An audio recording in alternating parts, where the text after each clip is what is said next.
Alam nyo ba, yung experience ko nung first hike ko sa Mount Patulao? Akala ko, kapag narating ko na yung pinaka-summit, pinaka-destinasyon at pinaka-tuktok, dun ko lang mararamdaman yung saya at dun lang din ako makakahinga. Ayun lang naman talaga yung rason kung bakit dadaan ako sa matitirik at mahirap na daan para maabot lang ang napakagandang tanawin. Nung narating ko na ang pinaka-tuktok, sobrang saya ko.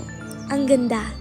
Ganun nga talaga siya kaganda tulad ng sabi ng iba. Pero dun ko na-realize na mas naging masaya ako sa lakad ko paitaas. Yung journey ko maabot ang pinaka-destinasyon. At sa tingin ko, maraming tao ang ganun sa buhay. Nakakalimutan natin i-enjoy muna ang paglalakbay natin sa mga pangarap natin. Lagi tayong nakatuon sa pinaka-rason na hindi na natin napapansin na mas maganda pala yung paglalakbay natin sa buhay papunta sa mga pangarap. Yung mga nakakatakot na daan, mahihirap akyatin ng mga bato, at yung madudulas na putik. Binigyan tayo lahat noon ng mga determinasyon malagpasan ang mga pagsubok. Hindi ako masaya na nasa tuktok na ako. Masaya ako kasi lahat ng mahihirap na pagsubok nalagpasan ko. Ayon, ang natutunan ko sa first hike ko. Kaya naman, samahan niyo ako sa journey ko. 2 AM pa lang guys, nandito na agad kami sa mismong place at na-meet na namin yung tour guide namin. Grabe, bakit pa lang sa registration, 1 kilometer na. Yes guys, 1 kilometer pa yung lalakarin namin bago kami makarating sa first registration. At sa haba nga ng lakad namin guys, ang dami na naming natanong kay Kuya Tour Guide katulad na lang nito. Kuya, paano pag natay ka doon sa katatay? O diba, kung ano-ano na lang talaga yung mga pinagtatanong namin kay Kuya guys. Naman dito yung mga napapanood niyo. Madalas kami nakikinig ba naman ng Sir Neb? Alam niyo, Sir? Yung sa, Sir Nib. si Sir Neb sa radyo. Nagtatakutan kasi kami kanina guys, kaya pinagsabihan kami na wala naman daw mga nakakatakot dito. And finally guys, nakarating na kami sa first registration. Uwi na daw po siya. Yan na, iningal na. Iningal na siya. Layo ng registration. Ba't kasi layo, kuya? O parang kasalanan pa ni Kuya guys na malayong registration. Pero ayan, naka-register na si Kuya. Pero guys, ang alam ko marami pa kaming pupuntahan na registration. Wala pa sa kalahati yan guys. Marami pa kaming dadaanan na registration. At nung umalis na kami sa registration guys, may nakita akong sobrang liit na aso. Sobrang cute niya guys. Grabe, parang ang sarap iuwi. Pero hindi pwede guys kasi aakyat pa lang kami sa bundok. Wala pa nga kami sa simula. Wala pa nga talaga sa simula pero hiningal na agad dyan si Mami. Joke lang guys. Sinisipon kasi si Mami dyan kaya nahihirapan din siya. Tumigil pa nga kami dito guys. Akala mo talaga may makikita. Ang dilim-dilim pa. Di ko na rin alam kung ano yung trip namin dyan. Guys, mukha lang onti yung nilakad namin pero sobrang haba na ng nilakad namin. Tapos ito lang yung bubungad. O diba ang galing? Ngayon pa lang kami pipili ng trail na dadaanan namin. Pero hindi kami makapili ng trail na dadaanan namin guys. Kaya si Kuya Tour Guide na lang yung pinapili namin. Di ko tanda guys pero old trail ata yung pinili ni Kuya. Kasi sabi ni Kuya guys, mas maganda daw yung view sa new trail. Kaya mas maganda kung umaga kami dadaan doon. Mahaba-haba ulit yung nilalakad namin guys papunta sa pangalawang registration. I think 6 na registration ata yung dadaanan namin dito. Di ko tanda guys pero basta ang dami nun. Puro baba nga guys yung lakad namin dito so madali-dali pa siya. Ang magiging challenge lang talaga dito guys is kapag pataas na at puro bato pa. At finally nandito na nga kami sa pangalawang registration kaya uminom muna kami at nagpahinga habang hinihintay namin si Kuya. Ang dami nga rin pala naming nakasabay dito kaya parang ang saya. O ayan, hindi pa naman halatang pagod. At pagkatapos ni Kuya guys, naglakad na naman kami guys. Syempre wala naman kaming choice. Ginusto namin to. At ayun, may nakikita na kami guys na sign at Camp 1 na tayo. Dapat masaya na ako kasi achievement na siya. Pero, Grabe lahat ng paghihirap namin para lang sa isang camp. Sobrang layo ng nilakad namin tapos wala pa kami sa kalahati. Grabe. Camp 2 na. o biglang Camp 2 na agad. Camp 3 na guys. Simula nung nakarating kami sa first camp guys, sobrang lapit na lang ng mga ibang camp. Camp. Sa bundok, Four. nahanap ang sarili. Wow. Sa bundok nakahanap ang sarili. Paano yun? Alam niyo? Kaya pa? Ano ba? Balik ka na dun eh. Kaya pa, nakaabot naman sa dulo. Ang sarap ng pakiramdam, no?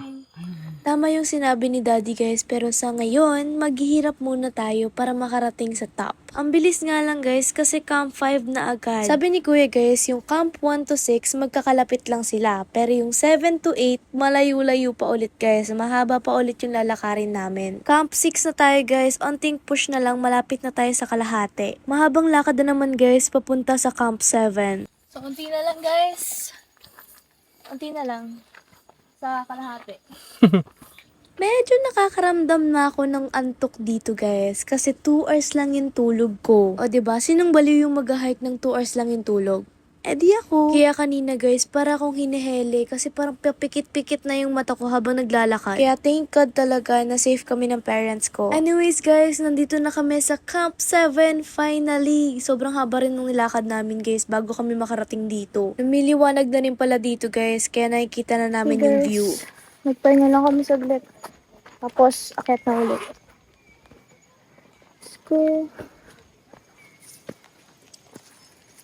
Sabi, walang ilaw. Walang ilaw, guys. Walang ilaw. Pero ang ganda na, guys. Naging worth it lahat ang pagod namin.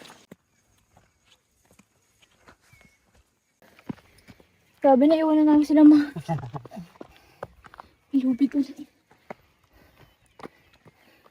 Medyo paakyat na yung lakad namin dito guys kasi papunta na kami sa Camp 8. Naiwan na nga namin guys sila mami kasi nagpapahinga pa sila so nauna na kami. O sige, kakamadali ko dito guys, muntik pa ako madapa. O diba? O tingin ka, sige. Guys, I'm here na sa Camp 8 at sobrang ganda dito guys. Tingnan niyo naman. Grabe yung pawis ko. Kita niyo naman. Tulo-tulo talaga te. Pero super worth it naman guys kasi ba't may usok? I still don't know kung paano ko papaliparin yung drone ko. Kasi kinakabahan talaga ako guys kasi baka biglang mahulog siya tapos alam niyo yun yung mga thoughts ko sa drone. Pero we can't miss this view guys. Kailangan talaga natin i-capture to. So, binalikan ni Kuya, tour guide, sila mami, tsaka si Daddy guys. Kasi nagpaiwan sila dun saglit para magpahinga. Ay ako. Kaya pinauna na kami guys. At bumalik si Kuya dun. So, let's see. Nasaan na sila? Hindi ko na sila makita.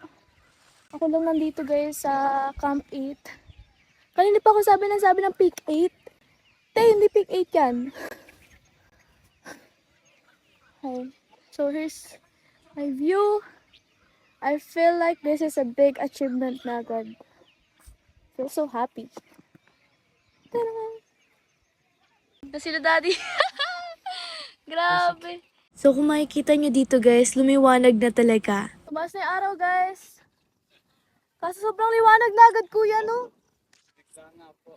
Diba sobrang liwanag agad? Di pa tumataas masyado yung araw. Yan na finally! Finally! Grabe! Parang nag-akit bahay lang ah. Asan na yung tungkod mo? Okay, kuya. Let's go! Mamaya na! O ayan guys, sa sobrang atat ko, nakalimutan ko may mga kasama na pala ako guys to 30s. Nagpahinga muna sila mami guys kasi grabe din yung pagod nila sa pag-akyat. Karami. Wala nakalimutan.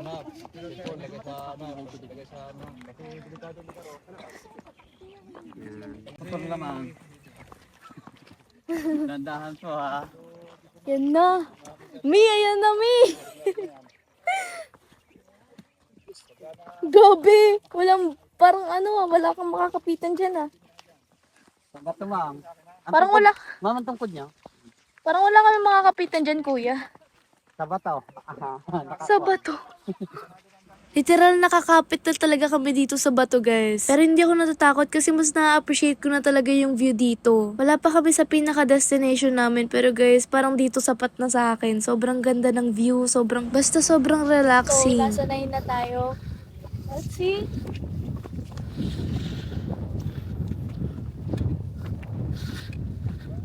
Nine. The summit is close. Probably. Okay. So, malapit na kami guys. Ikita niyo yung pinatuktok na yan. Diyan na yung end. Tapos, pagpabalik naman, iba naman yung dadaanan namin, mas maganda. So, let's go guys. So, aakit ako dito guys para makapunta sa tuktok na yon. Let's go. Ito talaga yung pinaka-gusto ko guys, yung mga may challenges. At ito ang pinaka-favorite part ko sa first hike ko. Kaya buti na lang talaga, Mount Batulaw yung pinaka-first hike ko guys. Sinat niya na talaga yung standard ko sa mga mountains. At in case na mapatanong kayo guys kung saan ko nalaman yung Mount Batulaw, dahil yun guys sa isang vlog ni Argonix ng BG. Kung di nyo alam guys, sobrang fun din talaga ako ng Billionaire Gang. At lagi akong present sa mga vlogs nila. Kaya yung nakita ko yung vlog ni Argon na kasama nila yung baby nila na mag-hike. Pinanood ko yun guys at grabe, sobrang nagandahan talaga ako sa mountain. Kahit sila mami guys, ganun din nila nalaman yung Mount Batulaw. Kaya ayun, doon na nagsimula yung mga aya-aya. Kitang-kita nyo naman dito guys sa angle na to kung gaano kaganda yung Mount Batulaw. Kung sa screen pa lang maganda na, paano pa kaya sa personal, 'di ba? Kaya kung nagagandahan ka din, mag-hike ka na. Promise guys, sobrang sarap sa feeling at sobrang saya. At habang naakit ako guys, ine-enjoy ko lang talaga yung sarili ko at kung ano yung ginagawa ko, o 'di ba? Ang laki ng ngiti niya. At finally guys, nandito na kami sa pinakatuktok. Sobrang hamog dito guys at ang crowded din. Pero hindi na namin inisip yun at dire-diretso na lang kami sa pinakataas guys. Dito na kami. Grabe. May hindi dito tayo. Grabe. As you can see guys, hindi na namin makita yung view dahil sa hamog. Kaya sobrang na-disappoint talaga ako guys. Akala ko ganyan na talaga siya. Pero wala naman ako magagawa guys. Kaya nag-picture-picture na lang ako para sa mga memories. Kumain nga muna pala sila mami dito guys. Kaya tumambay muna kami dito. Grabe, ang crowded. Ang crowded dito sa pinakataas, guys. Mami. Grabe. Kala ko, dun pala yung hanggang 12. Ano? Mami, yung si Kimi, sa likod mo. Ganun ako katagal umakyat. Hindi siya ka nakalaki. Ayan, Grabe, ang sakit ang paa ko. Gusto ko magpalipad ng drone, kaso nga lang, baka sobrang lakas ng hangin, tapos liliparin yung drone ko, edi pag nawala na. Wala na. Wala na yung Hindi drone makikita ko. kasi tignan mo. Kaya nga. Wala ka rin Imbis na paatras, paliko na. Wala na yung drone. Ganda. Ganda na. Grabe, super worth it Partida, ng ano pa lang yan? For beginner pa lang yan. Para pag mga ano. Kaya nga, for beginner daw, pero sobrang hirap na pala. Wala na yung hamog guys. Tingnan nyo, sobrang ganda. Ano? Sobrang ganda. Ang ganda. Ganda. Kanina parang na ano, kasi pangit kasi di makita yung view, pero ngayon, nakikita na. Worth it na yung akyat namin guys. Unti-unti na lang nawawala yung hamog guys, kaya nakikita na namin yung napakagandang view. Kaya syempre nag-picture at video muna ako dito guys. Grabe, sobrang sarap sa pakiramdam ngayong pinagmamasdan ko yung tanawin. Literal na worth it talaga lahat ng pagod namin guys, marating lang tong tuktok. Kaya syempre nagstay muna kami dito guys ng matagal at pumila din kami guys para makapag-picture kami dun sa sign. Kasi sobrang crowded talaga guys at ang haba ng pila. Parang mas mahaba pa yung pila kaysa sa pag-akyat namin. Kaya naman finally nakapag-picture na kami guys. Kaya talagang nilubos na ni Kuya Tour Guide yung pagpipicture sa amin. At after niya, nag-decide na kami na bumaba guys at daanan yung isang trail kasi enough na rin naman yung pag-stay namin at umiinit na talaga. At guys, totoo nga pala talaga yung sinabi ni Kuya na mas maganda dito sa isang trail. Kasi tignan nyo naman guys, grabe, sobrang ganda. Kitang-kita mo talaga yung mga bundok. Hi guys, so bumaba na kami dito. At ang ganda ng view dito guys, kasi naman clear oh. Ayan. Yun yung hirap ng dadaan.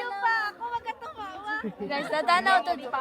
Pero may pagka-delix lang rin talaga yung pagdaan dito guys. Kasi tignan nyo naman, unting mali mo lang nagalaw, mahuhulog ka na talaga. Pero syempre, may tour guide kami guys at magaling si kuya. Kaya naman safe na safe kami. Ang pinakaayaw ko lang talaga dito guys is sobrang init na. At sumasakit na rin yung paa ko dyan guys. Hindi ko alam may something wrong ata sa sapatos na sinuot ko. Pero nag-enjoy pa din ako guys. Kasi ito nga yung gusto ko, yung nahihirapan ako. At imagine niyo guys, ganyang kaganda yung view na dinadaanan ko. Kaya kahit grabe na yung pagod ko dito guys, alam ko sa sarili ko na uulitin at uulitin ko pa rin mag-hike. Kasi sa isang hike mo, maraming nangyayari, marami kang na-experience at syempre big achievement. At sobrang saya ko din guys kasi na-experience ko yung first hike ko, kasama ko yung parents ko. Habang nag-hike nga ako guys, iniisip ko lagi na sana ganito na lang yung nakikita ko araw-araw.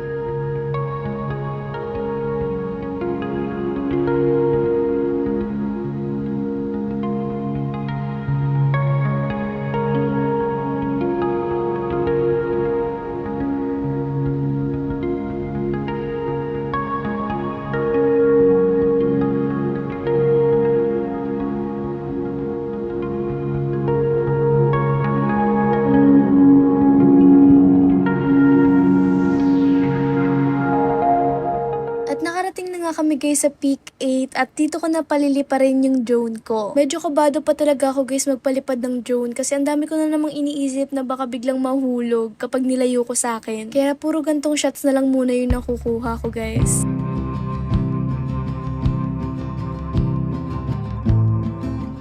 Nasa isang lugar lang ako ng Pilipinas pero masasabi ko na sobrang ganda ng bansa natin. Pero mas magiging maganda to kung matitinurin yung mga namumuno sa bansa na to. Hindi naman natin sinasabi na ayoko sa Pilipinas dahil dito tayo pinanganak. Ayaw lang natin sa Pilipinas kasi hindi maayos sa pamumuno ng mga nasa itaas.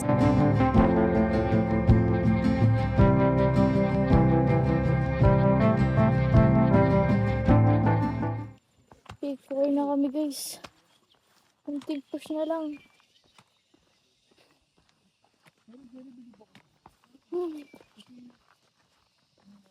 Ganda. Ganda. Naantok na talaga ako. Pakainit. Tingnan lang. Tingnan ako ng ating talog.